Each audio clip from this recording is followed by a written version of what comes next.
Well, it's kind of a long story. My dad worked for General Electric years ago, and he got tired of the corporate rat race, and he was afraid that he was going to die of a heart attack just because of stress. And so anyway, he had built this place just as a hobby shop, and he ended up and he quit his job and started doing crafts. My mother thought we were going to starve to death.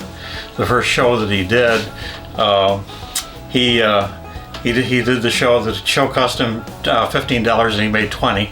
And my mother said, "Sure, we are going to starve to death." But as time went on and so forth, we started doing craft shows, and he found things that he could make.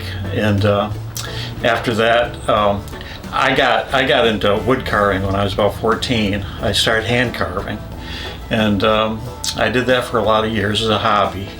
And my dad always said, "You can't make a living at it." And the way I was doing it, I couldn't make a living at it. But as time went on, I got into chainsaw carving, and I got a sponsor. I was sponsored by John Surratt Chainsaws of Sweden. I worked through their distributors here in the United States. I got into chainsaw carving, and I've been at it ever since. I like carving the perched eagles. They're a lot of fun. I've carved everything. I've carved dragons, I've carved people, I've carved all sorts of things, mountain men, all sorts of fishermen, all sorts of things. They're all done in an eclectic way. You know, not realistic, but kind of folk arty and like that. People still love bears. I'm always carving bears. The whole family works at it. We've all had a hand in what you see here. My wife does a lot of the small things. She does the walking sticks and a lot of little carvings and so on.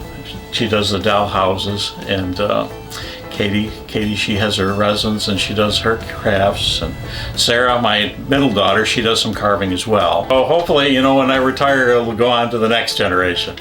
I carved at a place where Abraham Lincoln stayed one time. And it's funny too, because we'll be here over in the shop, and somebody will come in and they've got an old rusty truck, and it doesn't look like they could rub two nickels together, and they buy a carving, whereas somebody comes in with Mercedes and they walk in and out. So it's kind of funny. You just never know who you're going to meet.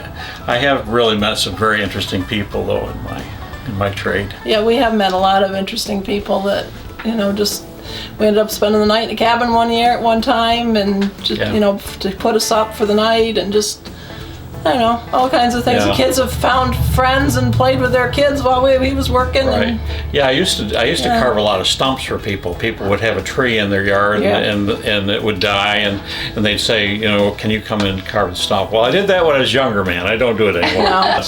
So my family homeschooled, so we'd bring the kids along, and she would do school while I was carving on somebody's because he might need tree. help every now and then, with who knows, a ladder or get this, get that. Yeah, so I'd come along and bring the kids, and I remember people have come in and said, "Well, I remember when your kids were little and you were homeschooling while you were working on our stump." Did what you had to. Yeah.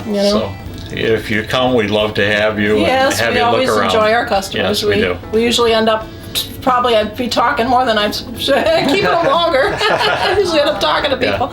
But most people seem to like talking. So. Right. We enjoy our customers.